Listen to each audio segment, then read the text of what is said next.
leave our fears behind. Now, we blaze with all our might. Wheel, we drive toward our goals. Now, we climb our spirits bold. Twirl, we celebrate our roles. Now, we shine our stories told.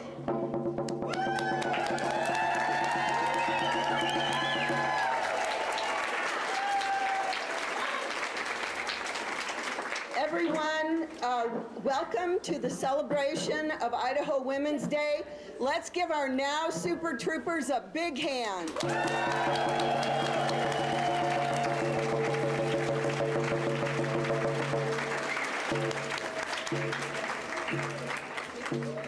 My name is Audrey Numbers, and I'm the president of the Southwest Idaho chapter of NOW.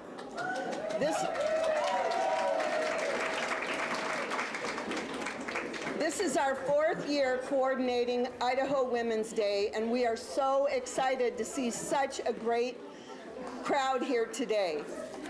You may be wondering what the twirling purple umbrellas have to do with women's rights, aside from looking really great, that is.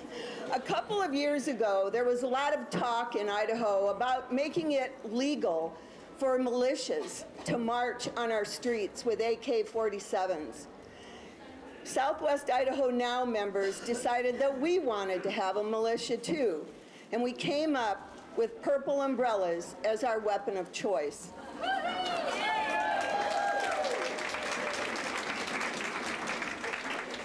Umbrellas have a history in advocacy movements. Our early suffragettes marched with white umbrellas inscribed with "Votes for Women," and they sold them in order to make money for their movement. They could also be used to ward off annoying opponents, just if necessary. In Hong Kong, democracy activists carried yellow umbrellas, partly to protect themselves from tear gas, and partly to show their support for democracy. Umbrellas represent a means of protection and hidden power that can be concealed by a proper demeanor. This is something women have always been good at. Purple is NOW's color, but it's also the color of empathy and kindness toward our fellow human beings. We believe this attitude is essential as we face the daunting challenges that confront us today. Marching with the Super Troopers makes us feel both strong and protective. It's the strength of acting together, putting aside our individual issues to keep the beat, to work in step for women's rights and human rights. It's exhilarating to feel the power of women united. Let's give a big thank you to Sandy and all of the others who have worked so hard.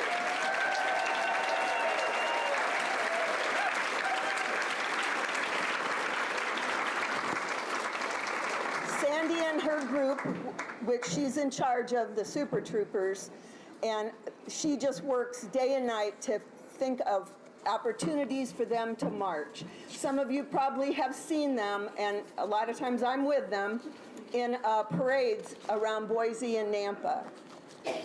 Today, we are here to celebrate the many women who have made our state the unique, wonderful, free, and wild place that it is.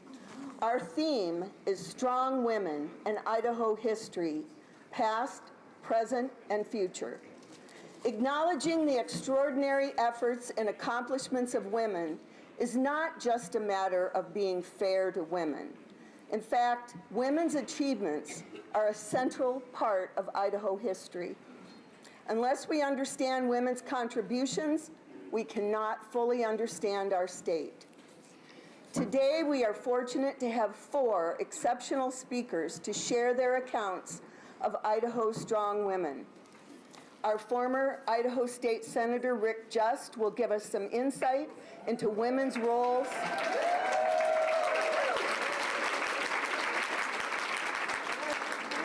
in the state's early days. Dr. Julie Yamamoto, a 2-term state representative,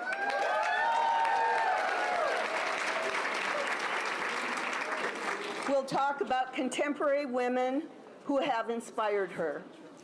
Finally, Yu Chun Chang, I'm saying that wrong, I'm sorry, Yu Chun Chang and Palin Hurst, two high school students, will share their visions for Idaho women of the future.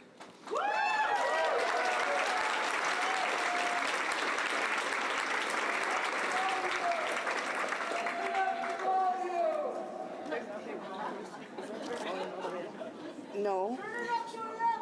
Okay. Try that. I just turned it up. Oh, okay, all right.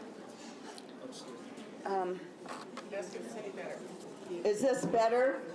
Okay, sorry about that. Let me introduce our first speaker, Rick Just. He is probably best well known to you as a former state senator for District 15. Recently, someone described him as one of the best senators we've ever had, and I have to agree.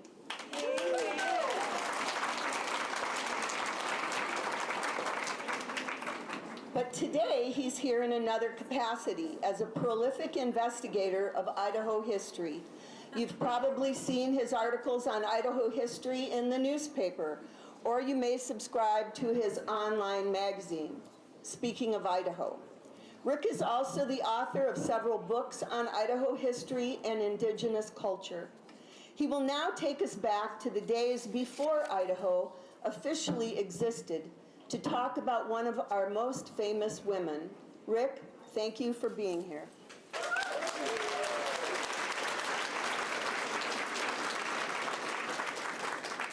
Thank you, everybody. Is the sound okay? Better? You have to get right. All right, I'll get as close as I can. You've probably noticed that I'm not a strong woman. But I assure you, as the son of a strong woman, I'm fully equipped to admire strong women and recognize their fundamental place in history. Search the internet for the phrase, well-behaved women seldom make history.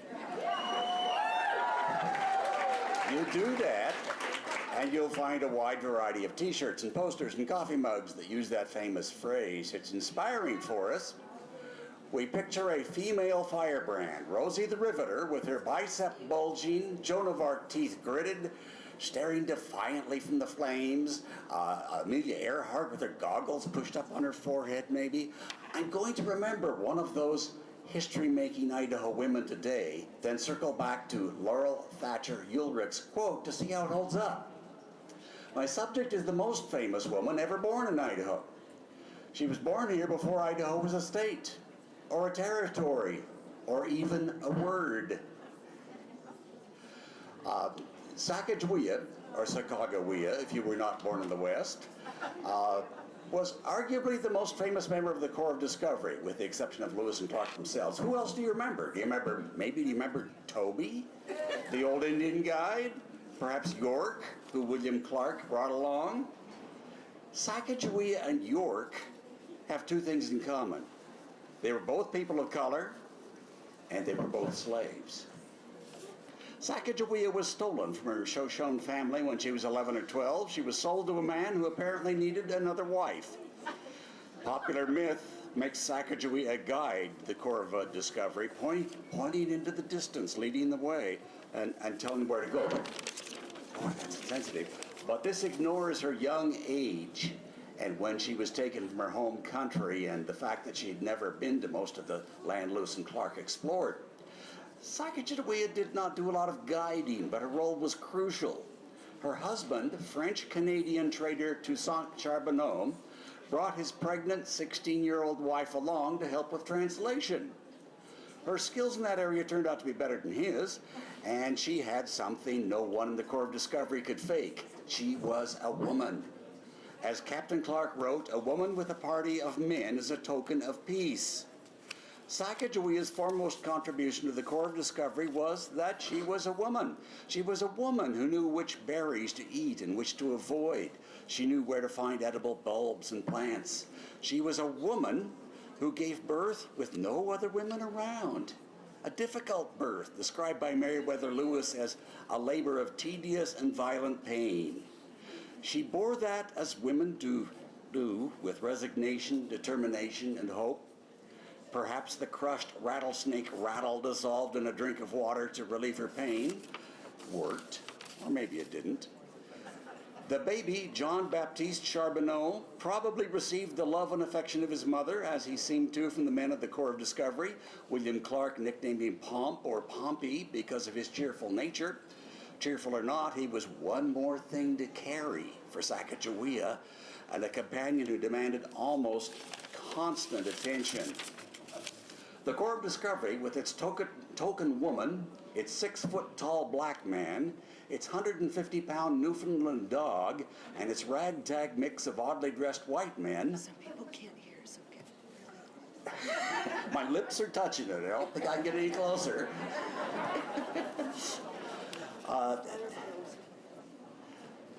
Must have looked like they were something out of a fever dream to the Indians they encountered.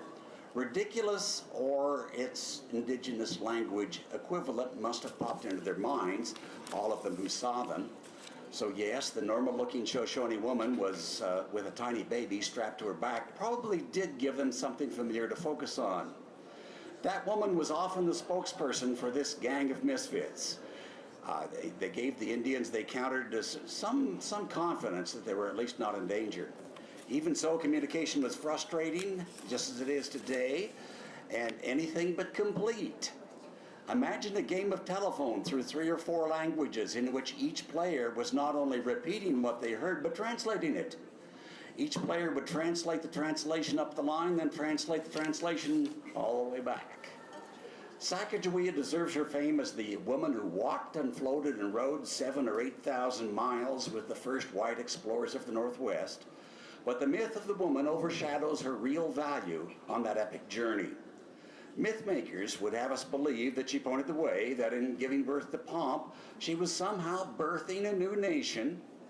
Some mythmakers even hinted at a romance between her and Captain Clark.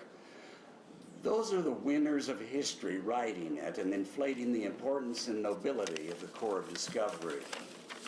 Sacagawea doesn't need that. Let's go back to that Laurel Thatcher Ulrich quote again for a second. Well-behaved women seldom make history. That's often taken to mean that women have to fight for their way forward, to clench their fists and shout to be heard. Must our female heroes be superwomen? We need our superwomen too, but Ulrich was not writing about them. She was writing about ordinary women who are the heroes of their own lives. They are the women who care for families and stand with their friends. They are the women who do small, brave things that move us forward. They refuse to take the seat at the back of the bus. They stop wearing button-up shoes or corsets. They see little injustices and make them right. And with that measure of heroism, Sacagawea still holds up as the myth of every woman. The one who perseveres. She holds up for fighting against one injustice that's a mere footnote in the history of the Lewis and Clark expedition. The Corps of Discovery had traveled 4,000 miles across mountains through waist-deep snow on raging rivers to reach the Pacific Ocean. Well, most of them. Sacagawea was still in camp, back in the woods, and had not yet seen the water.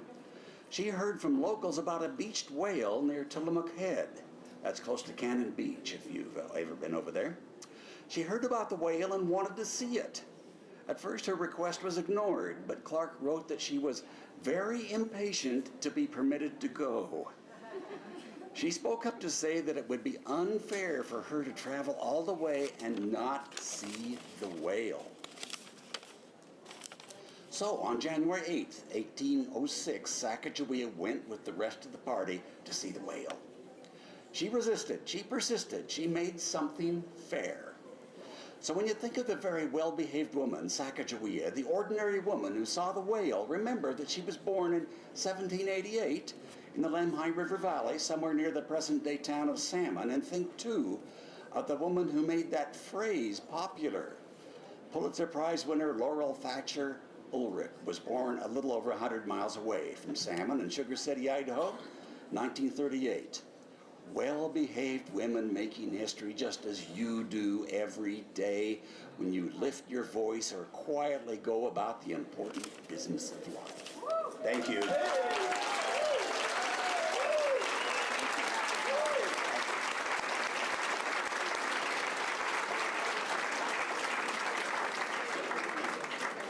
That was a fantastic talk about Sacagawea. Thank you so much, Rick.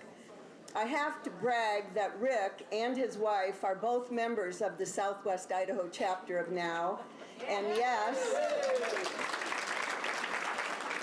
NOW is inclusive and has many men as members.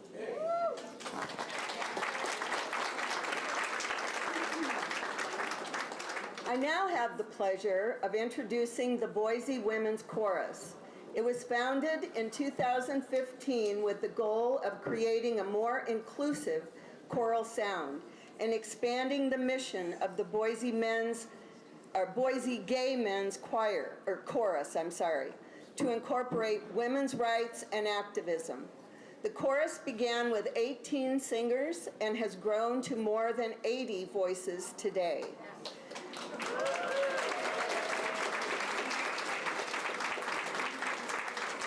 It is committed to spreading a message of love and inclusion for women, LGBTQ persons, and all marginalized persons through song. This is the third year we've partnered with the Boise Women's Chorus in producing Idaho Women's Day celebration, and their voices express so much that can't be communicated any other way. Please welcome Boise Women's Chorus.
Boise Women's Chorus. That was amazing.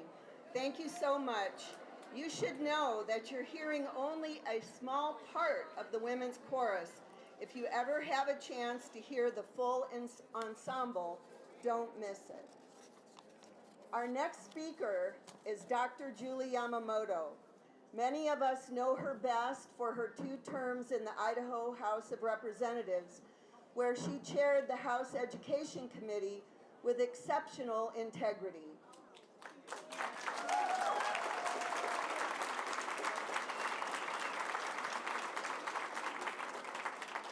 She is a lifelong Idahoan, born and raised in Canyon County.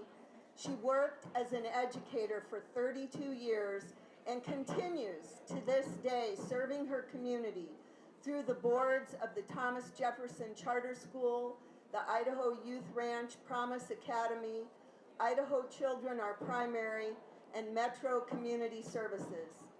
She will speak to us about the sheer diversity of women's endeavors in the present, and how they inspire us to dream outside the box. Dr. Yamamoto.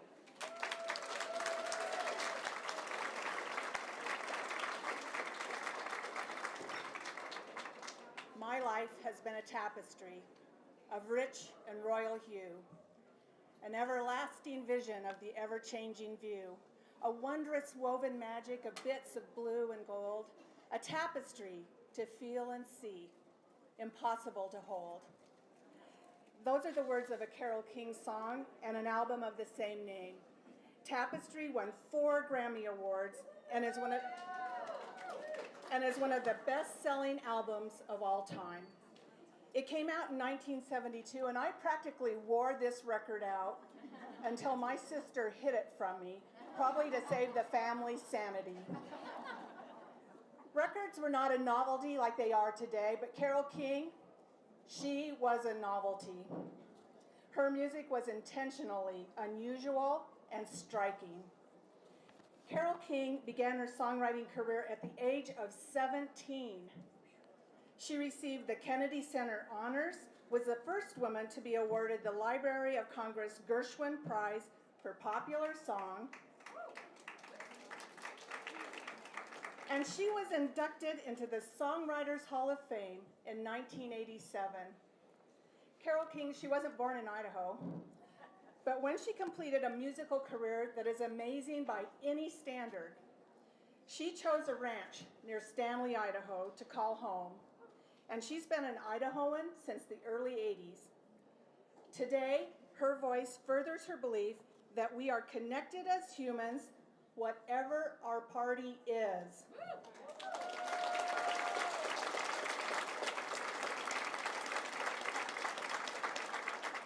And she couples that belief with a fierce advocacy for the wise stewardship of our environment. The threads Carole King adds to our Idaho tapestry are forest green, river and sky blue, and the gold of sunrises and sunsets. Barbara Morgan, an elementary teacher from McCall, Idaho, was the first educator astronaut to reach orbit aboard the shuttle Endeavour.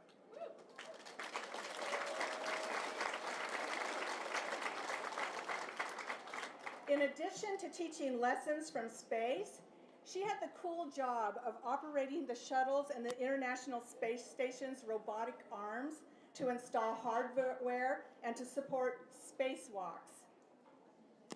Barbara Morgan served as the Distinguished Educator in Residence at Boise State University, which included a dual appointment in the colleges of engineering and education. Barbara continues to advocate for science, technology, energy, and mathematics for all, but especially for women and minorities.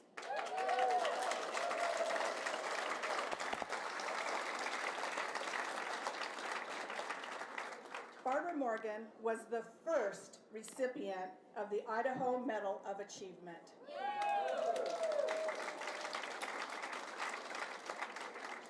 The threads Barbara Morgan weaves into our tapestry is the deepest black because that serves as a backdrop to highlight brilliant starlight silver threads.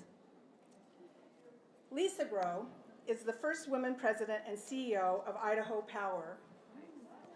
Before her role as CEO, Lisa served as Idaho Power's Senior Vice President and Chief Operating Officer.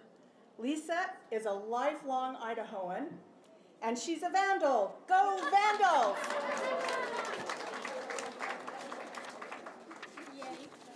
She graduated with a Bachelor of Science degree in Electrical Engineering. She continued her education by earning a Master of Business Administration degree from Boise State University. Go Broncos!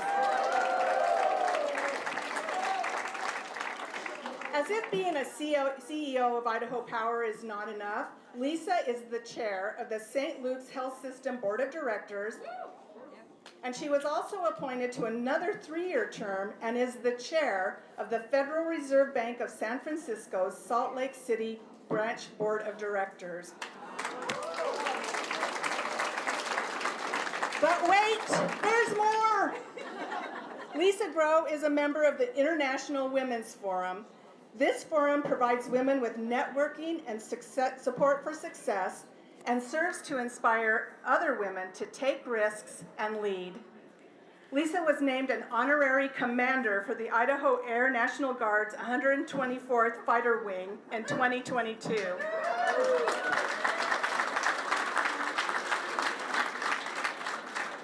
Lisa Grow definitely lives out the Idaho National Guard's motto of always ready, always there. Lisa Grow's addition to Idaho's tapestries are threads with the iridescent glow of sunlight on running water, the rich violet of energy, and the deep red threads of strength and courage. These 3 women of the present are representative of all women who are willing to step into the unknown, to risk being undervalued, underappreciated, and possibly fail. They are examples of a mindset that operates in what can be and is quickened with a belief that our individual life tapestries, when connected and viewed as one piece, is a wondrous woven magic that makes us well, that makes us whole, and allows us to face an uncertain future with the certainty that together we are enough.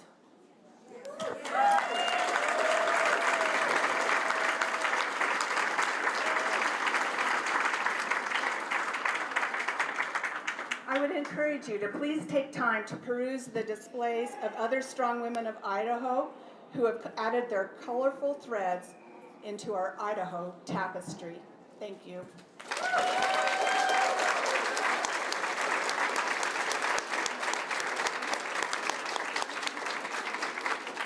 Thank you, Julie. That was not just inspiring, but it was very poetic. And thank you for sparking our hopes and our aspirations. Our next speakers are 2 remarkable young women. I hope I'm saying her name correctly. Chun Cheng and Palin Hurst are remarkable high school students who can see beyond the fog of the present to the rich and productive future for Idaho women and all Idahoans. One very interesting thing about their partnership is that they are from different sides of the aisle, politically speaking. One thing that unites them in commitment to a commitment to respectful dialogue, civility, and productive collaboration, despite their differing points of view. Couldn't we all use that?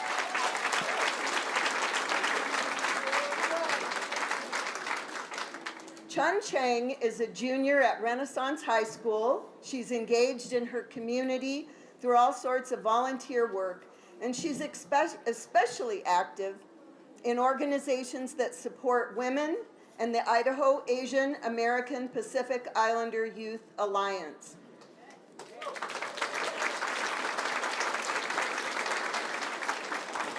Chun Thank you for taking the time out of your busy schedule and your studies and activities to speak with us. Palin Hurst is a sophomore at Oahe High School. She believes, quote, understanding both sides is more important than ever in today's political climate, unquote. Palin, we are very happy to have you with us today. So I would welcome Palin and Chen to the stage. And speak loud and make sure you're real close. Good afternoon, everyone. I'm Yushin Chang. Thank you, Audrey, for that lovely introduction. It's an honor to be with you all today, here on Idaho Women's Day. In a country that feels more divided than ever, we want to share our personal stories in the hope that it gives the women of Idaho faith in a brighter future and to celebrate the next generation of Idaho's leaders. Now, it's hard for me to remember exactly when me and Yushin met, but for some inexplicable reason, I decided at the speech and debate tournament that we were at that I would go strike up a conversation with her. And it turns out, when we started talking, we couldn't stop. Well, after that conversation, we quickly found that we have a very shared love for politics. And what I think is so unique about our friendship is that we don't always agree on everything, especially when it comes to politics. And that's okay. In fact, for me, it's one of the things that makes my friendship with Palin so special. Our disagreements only make our friendship stronger, and every day I'm so incredibly thankful that when I tell Yushin about my beliefs, she can challenge me, but when I hear hers, I can challenge hers. Our friendship, built on open-mindedness and respect, is one that I would have deemed impossible just a few years ago. Like many other teens, I became aware of politics through social media during the pandemic. And I quickly found myself in an echo chamber, dismissing opposing opinions as unreasonable or outright wrong. But when the pandemic ended, I had to face a world much bigger than my own screen. And that's why we're here today. We want to share our story and explore how we can build a future where women support each other.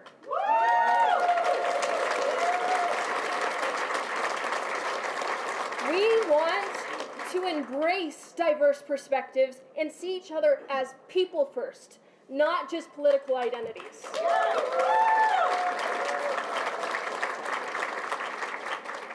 One of the most powerful things we can do as women is support each other, even when we don't see eye to eye.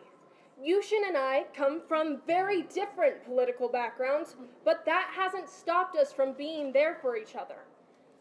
When we first met, we realized that our shared passion for politics didn't mean that we had to agree on everything. Instead, it allowed us to learn from each other. We've debated, we've disagreed, but we've always respected each other's perspectives.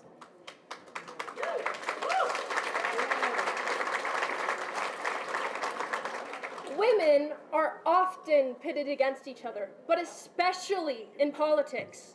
But imagine what we could accomplish if we focused on our common goals, like equality, opportunity, and representation, instead of our differences.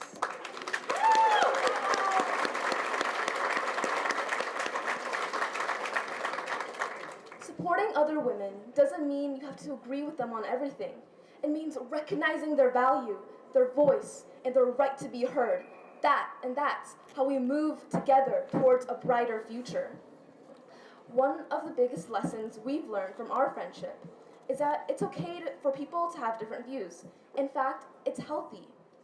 Diversity of thought is what drives forward progress. It's easy to surround your people who think exactly like you do. But growth really happens when you take yourself outside of your comfort zone and engage with people who don't believe the same ideas with you and challenge your perspective.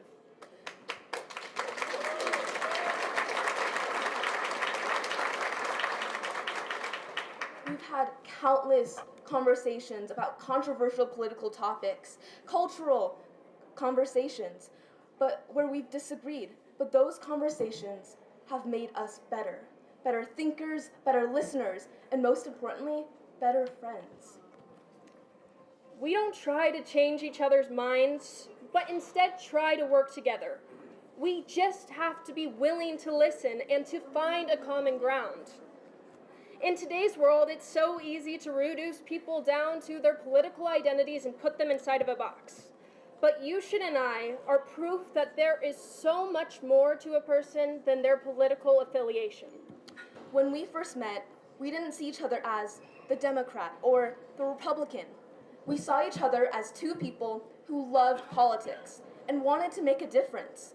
That's what brought us together, our commonalities, not our differences. And that's how we should approach everybody we meet, whether it be politics or in our own personal lives or in our own communities. But we need to see people as individuals with their own stories, their own struggles, and their own dreams. Woo!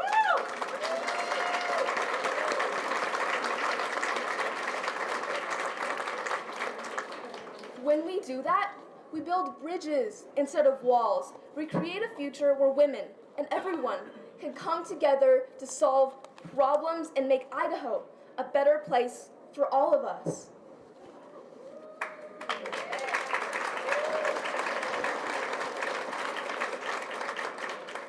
And as women, we have a unique opportunity to lead by example. When we support each other, when we listen to each other, when we see each other as individuals, we show the world what's possible. We've seen this in our own friendship. By embracing our differences, we've been able to achieve so much more than we could have on our own. And we know that the same is true for Idaho.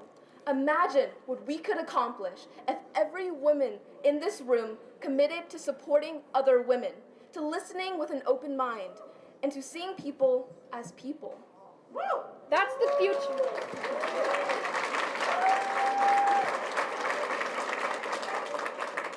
That's the future we want to build. A future where women in Idaho are united by shared goals and our commitment to each other. Yes. And it's not just about politics. It's about every aspect of our lives, our schools, our workplaces, our communities. When women come together, we create real, lasting change. Women are the pillars of our society, and we've always been that way.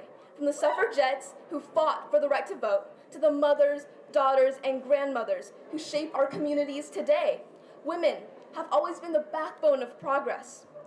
But we're only just beginning to see the full potential of women in leadership. Did you know that the number of women running for political office is right now at an all-time high?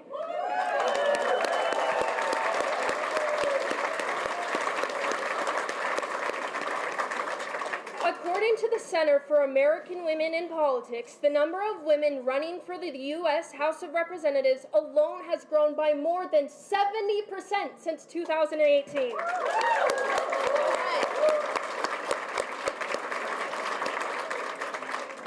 And right here in our beautiful state of Idaho, we're seeing remarkable growth. In 2022, 41% of the candidates in the Idaho State Legislature were women, an increase from just 30% a decade ago. These numbers show that women are not just entering politics, we're shaping the future of Idaho.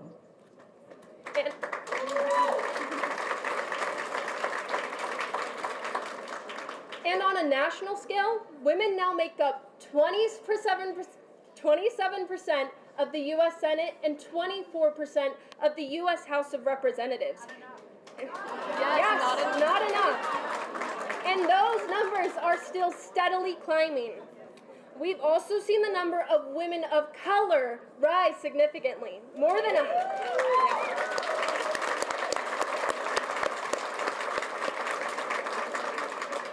100 women of color were elected to state legislatures in 2020 alone. And this momentum isn't just in government. Women are also leading in business, with women-owned businesses growing at twice the rate of those owned by men, according to the National Women's Business Council. Now, we can all agree that we've seen a lot of progress, but there is still work we need to do. Women remain underrepresented in leadership roles, especially in fields like politics, technology, and business. But the good news is that more and more women are stepping up. In fact, a recent survey done by the Pew Research Center found that nearly 60% of all women aged 18 to 34 want to get more involved in politics.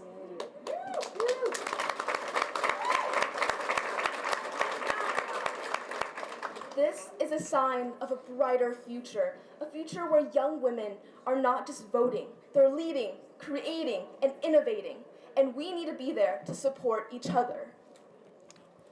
Idaho's future is looking brighter with women taking the lead in every sphere of life.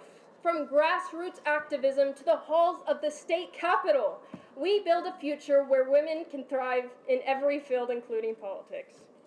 The future of women in Idaho is bright, and the time for us to lead is now. Our voices matter, our leadership matters, and together we will build a future where women can thrive in every field, especially politics.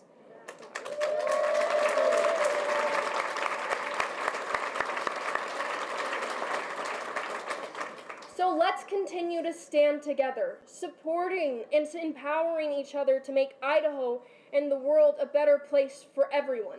Together, we can unite to tell the world women are not a special interest group, but instead we are the majority of the nation.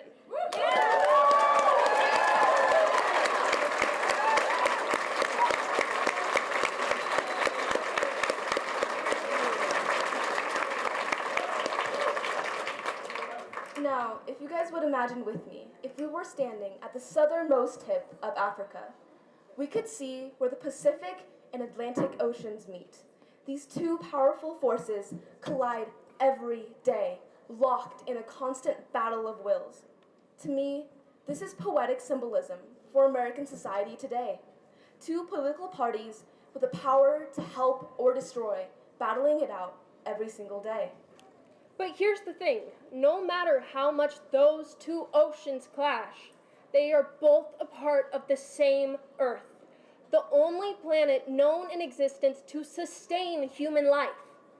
Just like how, no matter our differences, we are all Americans. We all have hopes and dreams, and we all live in a land of opportunity that allows us to prosper. We're young and we're hopeful, but we also know that hope alone isn't enough. It takes action, it takes listening, it takes choosing unity over division, understanding over assumption, and respect over resentment. And if we do that, if we support each other as women instead of tearing each other down, then we can make Idaho and our country stronger together. Thank you. Thank you.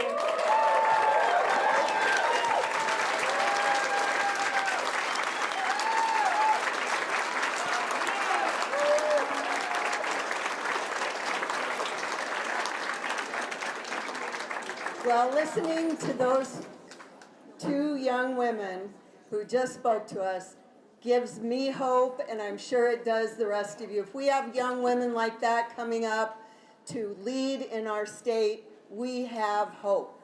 Thank you so much.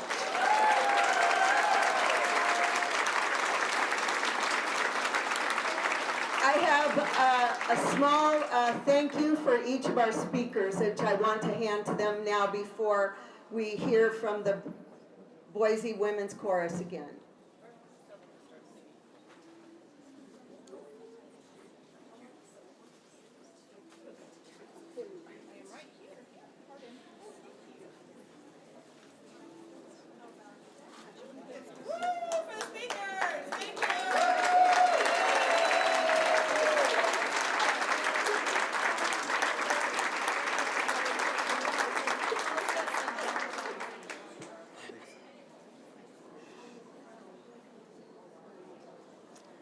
Amazing young women that we have in Idaho. Thank you so much.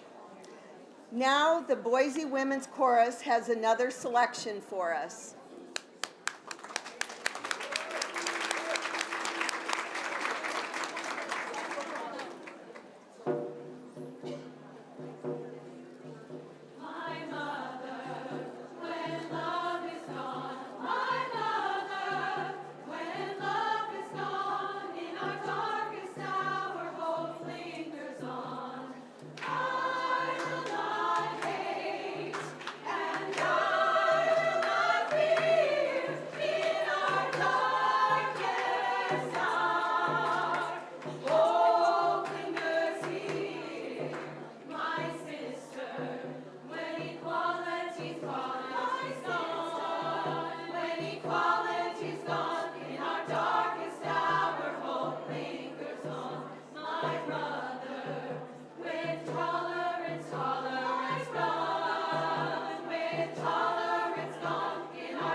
Thank you so much for that beautiful performance.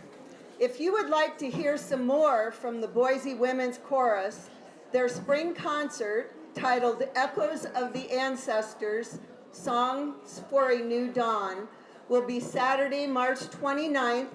There will be 2 shows at 2 and 7:30 p.m. at the First Presbyterian Church at 950 State Street. You can get tickets at the door or in advance at boisechorus.org. Now, I want to leave you with a few things to contemplate. These are very difficult times for many people, but women in particular are in the crosshairs today. Rights that we struggled for decades to secure have been swept away. The climate toward women is hostile and aggressive to such an extent that our rights to basic health care, just basic health care, including life-saving emergency care, is endangered in our state. Make no mistake, the assault on diversity, equity, and inclusion, DEI, is an assault on women, among others.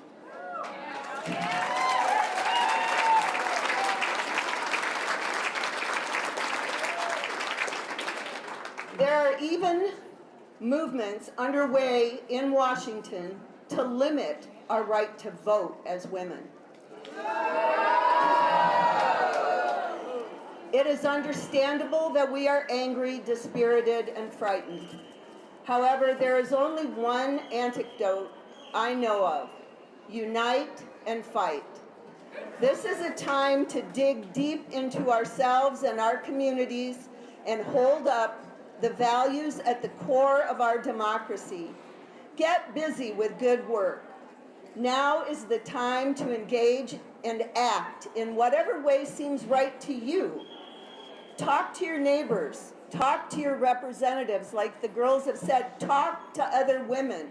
Write letters. Show up at demonstrations and meetings. Join NOW or other organizations that share your values. Support the things you care about in whatever way you can. I hope our speakers and performers today have put some wind in your sails. Women are not second-class citizens. We need to unite to protect our rights and to protect democracy.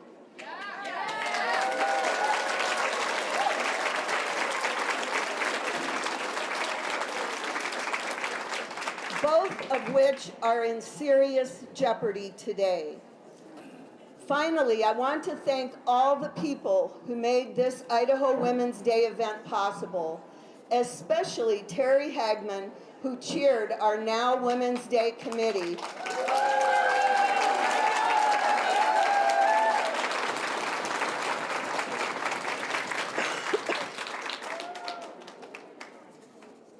And all of those who were on the committee, who put in a tremendous amount of work to pull this event together. We also want to thank other organizations and people who helped in many ways to bring this event to you today. The Basque Museum, the Idaho State Museum and Historical Society, the Boise State Library, the Black History Museum, a wonderful group of Hispanic women, the Wasmus Center, and the many friends and family members who have helped with numerous crucial details. As in all things that are worthwhile, it takes a village.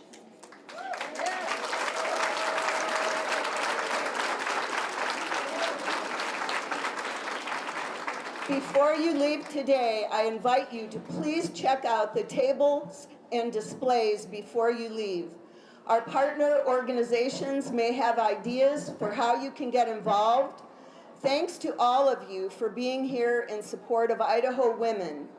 And I also finally want to point out that our Now table has available for you for free postcards for those who are wishing to participate in mailing postcards to Trump tomorrow, March 15th.